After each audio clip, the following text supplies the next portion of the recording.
नमस्ते साथियों। Please sit down की इस नई श्रृंखला में मैं आज आपके सामने एक ऐसे विषय पर बातचीत करना चाह रहा हूँ जिस विषय को मैं अपने दिल से काफ़ी क्लोज़ मानता हूँ। ये विषय मूलतः भिन्नताओं के बीच संवाद की शैली को लेकर है। ये जो छोटी-सी सीरीज़ है जिसे हम अ, सॉफ्ट स्किल सीरीज़ कह रहे हैं प्लीज़ सिट डाउन के तहत, इसके अंतर्गत हम उन छोटी-छोटी कुछ बातों को लेने वाले हैं जो हमारे व्यक्तित्व में, जिन्हें हम सॉफ्ट स्किल्स कहते हैं, उनकी तरह गिनी जाती हैं और जिनका मूल उद्देश्य हमारे संप्रेषण को, हमारे कम्युनिकेशन को थोड़ा बेहतर और संवेदनशील बनाना होता है। अगर अपने जीवन की बात करूँ तो पुरानी बात है, स्कूल में पढ़ता था। 10वीं तक का स्कूल था। स्कूल 12वीं तक था, मैं 10वीं तक उसी स्कूल में पढ़ा। यह स्कूल दिल्ली का एक सरकारी स्कूल था। सराय रोहिल्ला नाम की एक जगह है, उसमें यह मेरा स्कूल था जहाँ मैं 10वीं तक पढ़ता था। Government boys senior secondary school Sarai Rohilla. और यह अ, जो स्कूल है यह केवल लड़कों का स्कूल था, दूसरी पारी में लगता था। औसतन अच्छा विद्यार्थी माना जाता था, अलग-अलग गतिविधियों में हिस्सा लेता था, डिबेट्स बड़े पैमाने पे करता था। अच्छा डिबेटर माना जाता था, कभी जीतते थे, कभी हारते थे, लेकिन स्कूल का को रिप्रेज़ेंट करने का मौका अक्सर मिलता था। फिर हुआ ये कि 10वीं क्लास के बाद अच्छा विद्यार्थी था, कुछ अच्छे अंक आए, तो एक और अच्छे स्कूल में मुझे एडमिशन मिला। था तो ये भी सरकारी स्कूल, लेकिन इस स्कूल की विशेषता यह थी कि एक तो यह मॉर्निंग शिफ्ट का स्कूल था, मॉडल स्कूल कहलाता था। दूसरा यह स्कूल जो है को एजुकेशनल स्कूल था। पता नहीं आप इस बात को समझेंगे या नहीं, लेकिन अगर आप महसूस करें तो समझ सकते हैं कि जैसे ही मैं 10वीं से 11वीं कक्षा में गया, तो अचानक मैंने देखा कि मेरा बोलना कुछ कम हो गया। मैंने देखा कि मैं केवल अपने जैसे एक छोटे से समूह में, लड़कों के समूह में बातचीत करता था।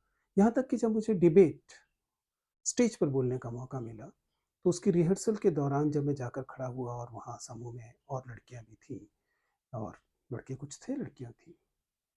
तो एक अच्छा डिबेटर होने के बावजूद मैं बा बा बा बा जैसी अस्पष्ट भाषा, अपना जो ध्वनियाँ हैं वो निकाल रहा था, और मेरी जो डिबेटिंग थी वह जैसी थी उसके तुलना में शायद कुछ भी नहीं रही थी। दरअसल जब तक मैं उस स्कूल में रहा, मैं किसी वाद-विवाद प्रतियोगिता में हिस्सा नहीं ले पाया, और ऐसा नहीं है कि वो मुझे मौका नहीं देना चाह रहे थे, लेकिन मेरी खुद की जो बोलने की क्षमता थी वो उससे प्रभावित हुई। मैं किस तरफ संकेत कर रहा हूँ इसे समझिए। हम जब अपने जैसे लोगों के समूह में होते हैं, तब जो हमारा संवाद होता है, वह संवाद जैसे ही हम एक ऐसे समूह में पहुँचते हैं, जहाँ हमसे भिन्न लोग, चाहे वो सांस्कृतिक तौर पे भिन्न हों, भिन्न लैंगिकता के लोग हों, भिन्न भाषा के लोग हों, भिन्न क्षेत्र, धर्म, राष्ट्र, किसी भी अन्य भिन्न सांस्कृतिक या सामाजिक समुदाय के लोग हों, तो इससे हमारा जो कम्युनिकेशन है, हमारा जो संवाद है, वो प्रभावित होता है। ये दोनों तरह से होता है। यदि हम उस बड़े समूह के हिस्से हैं जहाँ एक तरह के लोग हैं और 2 लोग या 1 लोग किसी अन्य अ, भिन्नता के साथ वहाँ हैं, तो उन्हें लेकर हमारा व्यवहार, या वे चुप हो जाते हैं, वो कम बोल पाते हैं, और इसका भिन्न भी होता है। यदि मान लीजिए हम एक तरह की भाषा, संस्कृति या किसी भी समुदाय से हैं और हमें किसी जगह जाते हैं जहाँ की दूसरे अन्य लोग भिन्न संस्कृतियों से हैं या भिन्नता से हैं, तो हम या तो चुप हो जाते हैं या असहज हो जाते हैं, या हमारा संवाद, हमारा हमारा कम्युनिकेशन जो है वो प्रभावित हो जाता है। आज हम इसी बात पर चर्चा करने की कोशिश करेंगे कि इन ये क्यों होता है, और दूसरा जो ज़्यादा अहम है कि हम इसे कैसे दूर कर सकते हैं। ये दूर करना क्यों ज़रूरी है? बहुत सरल सी बात है। हम जिस तरह के समाज में अब रहते हैं, वहाँ यह उम्मीद करना बहुत ही अनुचित होगा कि सब लोग हमारे जैसे हों। सबकी भाषा वही होगी जो हमारी है, सबका धर्म वही होगा जो हमारा है, सबकी राष्ट्रीयता वही होगी जो हमारी है, लैंगिकता, क्षेत्रीयता। ज़ाहिर है कि भिन्नताएँ होंगी ही होंगी। तो अगर हम एक ऐसे समूह में हैं जिसमें हमसे भिन्न लोग होते हैं, तो फिर हमारा उनके प्रति रवैया क्या होना चाहिए?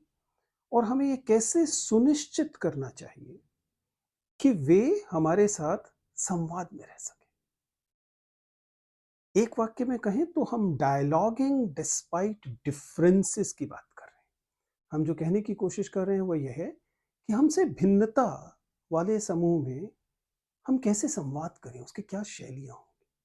क्यों ज़रूरी है समझना? जैसा मैंने कहा कि बहुत मुश्किल इसलिए नहीं होना चाहिए क्योंकि अब ऐसे संवाद की अपेक्षा ही करना गलत है कि किसी समूह में केवल हमारे ही जैसे लोग हों।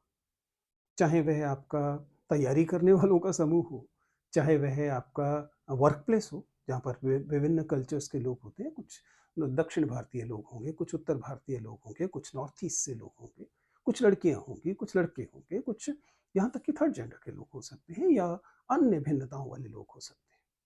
तो वे जब आप मान लीजिए थोड़ी देर के मानते हैं कि आप उस व्यापक समूह के हिस्से हैं, आप उस तरह की संस्कृति से आते हैं जिस तरह की संस्कृति के लोग अधिकांशतः समूह में हैं, तो आप तो सहज महसूस कर रहे हैं।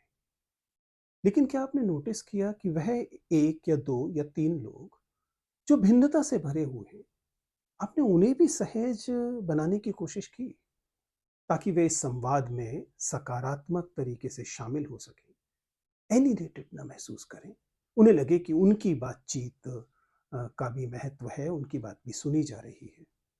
आप ऐसा करने के लिए क्या करते हैं या क्या किया जा सकता है? अलग अलग लोगों ने इस पर विचार किया है। साइकोलॉजी में बातचीत हुई है, कम्युनिकेशन स्टडीज में बातचीत हुई है। उसी से एक सबसे पहली जो युक्ति मैं आपको बता सकता हूँ, वह युक्ति कहलाती है, अंग्रेजी में उसे बोला जाता है माइक्रो एफर्मेशन। मैं इसे कहता हूं कि नन्हे कदम या उंगलियां थाम लेना। आप किसी भी मीटिंग में हो, आप किसी भी समूह में हो, उस समूह का एक व्यापक उद्देश्य होगा जिसके तहत आप उस जगह पर हैं। इसलिए आपकी जिम्मेदारी है, जैसे कि किसी अन्य की भी जिम्मेदारी उस समूह में है, कि सभी लोग सकारात्मक तरीके से उसमें शामिल हो सके। जाहिर है कि सब आपके जैसा नहीं सोचते होंगे, सबकी राय कुछ अलग अलग होगी, लेकिन कैसे आप सब लोगों को शामिल करें? तो उसकी पहली जो शर्त है वो तो यही है कि आप मानकर चलें कि हर जगह डिबेट की जगह नहीं है, हर जगह जीतने पर पुरस्कार नहीं मिलने वाला है। तो फिर क्या किया जाए? तो फिर वह तरीका अपना सकते हैं जिसमें आप शुरुआत उन छोटे छोटे एफर्मेशन, सहमतियों से करें, स्वीकृतियों से करें, जिनसे आप इन लोगों को शामिल कर सकते हैं, ताकि ये जो एलिनेशन है, ये जो अदरनेस है, वह समाप्त हो सके। माइक्रो एफर्मेशन को पारिभाषिक तौर पर माना जाता है कि यह टाइनी स्टेप है, एक छोटा सा कदम है स्वीकृति या सहमति का, जो कि एक तरह की खिड़की खोलता है, एक तरह की विंडो खोलता है ताकि आप आगे की चीज़ों में शामिल हो सकें। तो सबसे पहले जिन लोगों को आप मानकर चल रहे हैं कि किसी भी वजह से वे अपने आप को समुदाय से भिन्न मान रहे हैं, आप उनसे सहमत हो या असहमत हो, लेकिन कोशिश करें कि पहले उस window of affirmation, this tiny step of affirmation, एक छोटी सी सहमति, चाहे वो उसके ना सामान्य बातचीत को लेकर हो, किसी भी एक छोटे से विचार को लेकर हो, कि हाँ हाँ विजय, जो तुम कह रहे हो इसमें ये बात तो मुझे ठीक लगती है, और बताएं। ये जो और बताएं हैं, ये महत्वपूर्ण है। कृपया इस बात को समझिए कि एक संवाद को इंक्लूसिव बनाने की जिम्मेदारी सभी सदस्यों की है, लेकिन ये सभी सदस्यों की बराबर जिम्मेदारी नहीं है। जो किसी भी सांस्कृतिक सामाजिक वजह से समूह में फिट नहीं दिखाई दे रहा है, उसकी जाति अलग है, उसका धर्म अलग है, उसकी लैंगिकता अलग है, उसकी राष्ट्रीयता अलग है, उसकी भाषा अलग है, उसने अलग तरह के कपड़े पहने हुए हैं, उसकी चमड़ी का रंग अलग है, कोई भी वजह हो। अगर अधिकांश लोग एक तरह के दिखाई दे रहे हैं और यह एक व्यक्ति भिन्न तरीके का है, तो बाकी लोगों की ज़िम्मेदारी उस व्यक्ति की तुलना में एक कदम ज़्यादा है कि उसे संवाद में शामिल करें। संवाद को इंक्लूसिव बनाना एक पैसिव एक्ट नहीं है, ये अनिवार्यतः एसेंशियली एक एक्शन की डिमांड करता है।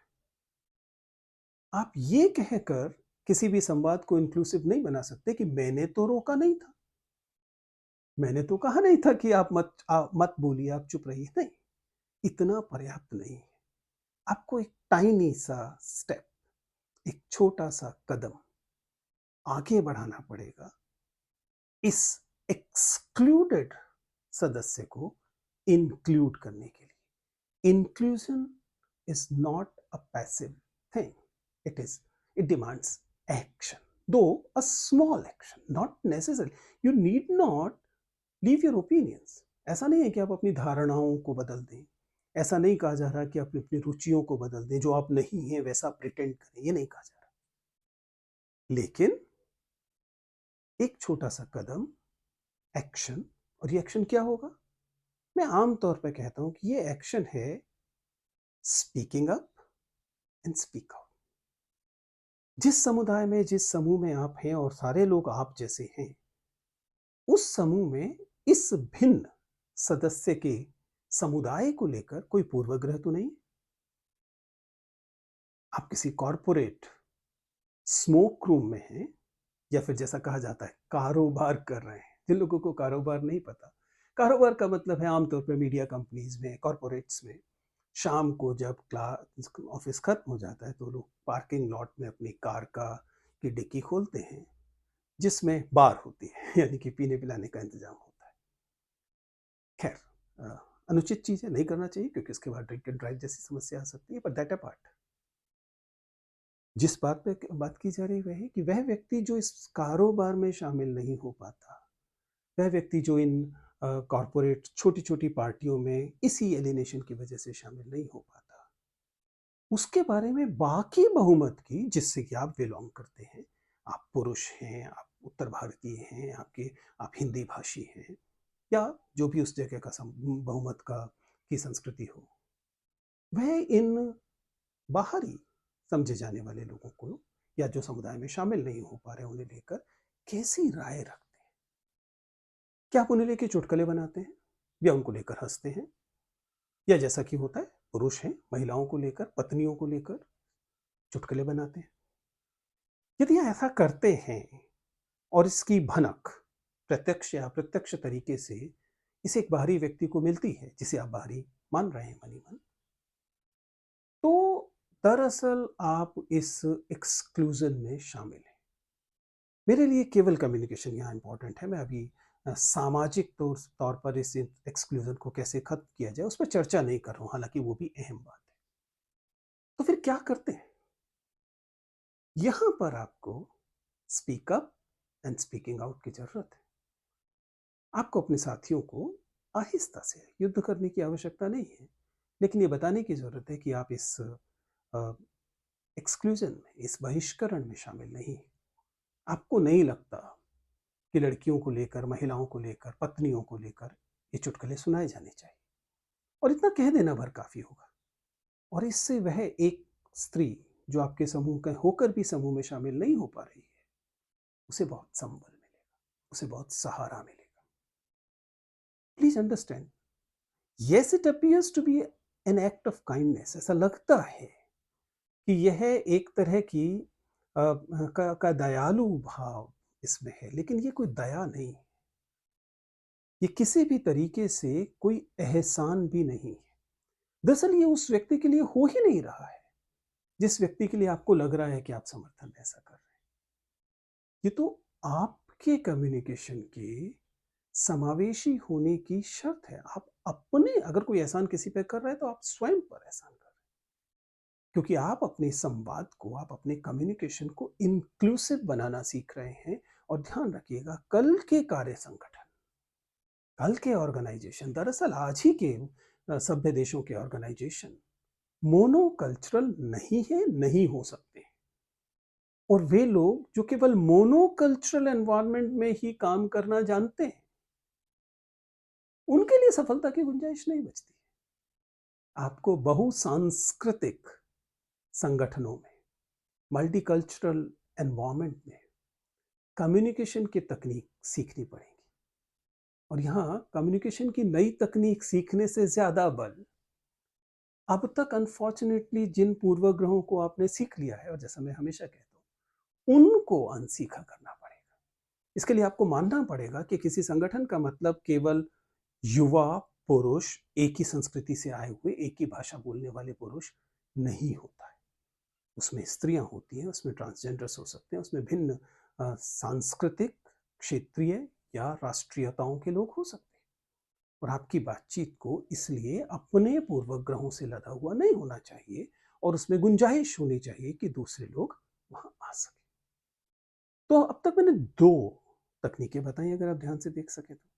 पहली तकनीक, जिसे हमने माइक्रो एफिलिएशन का, छोटी छोटी सहमतियों और स्वीकृतियों से शुरू कीजिए, उंगली थामिए और इनवाइट कीजिए कि व्यक्ति, जो भी व्यक्ति एलिनेट महसूस कर रहा है, वह संवाद में शामिल हो। दूसरी तकनीक जिसकी हमने बात की, speaking up and speaking out, वह स्थिति है जिसमें कि आप इन पूर्वग्रहों के विरुद्ध, चूंकि वह व्यक्ति स्वयं नहीं बोल पा रहा जिसके प्रति पूर्वाग्रह हैं, तो आप ध्यान रखिए, अगर आप इस व्यापक समुदाय का हिस्सा हैं तो आपके लिए बोलना रिलेटिवली आसान होने वाला है।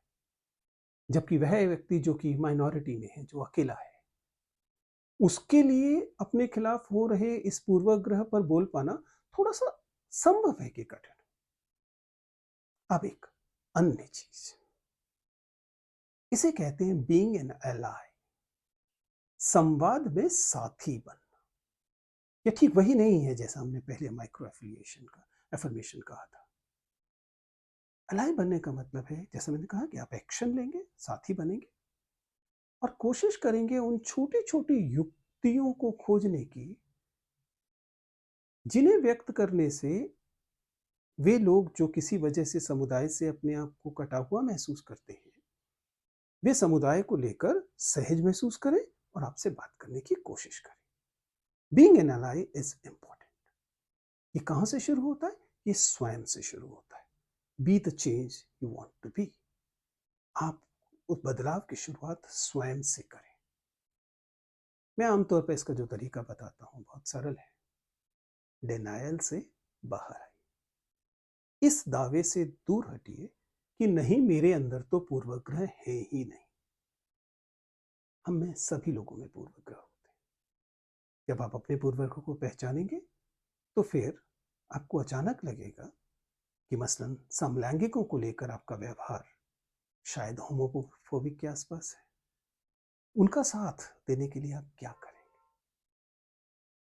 तो यह तीसरी युक्ति है जिस पर मैं चाहता हूं कि आप विचार करें, और वह है बीइंग एन एलाय। जो व्यक्ति या एक दो व्यक्ति इस छोटे से समूह से स्वयं को बाहर महसूस कर रहे हैं, एलिनेटेड महसूस कर रहे हैं, संवाद में पूरी तरह से शामिल नहीं हो पा रहे हैं, उनकी तरफ से सोचिए। ये आपका स्वयं पर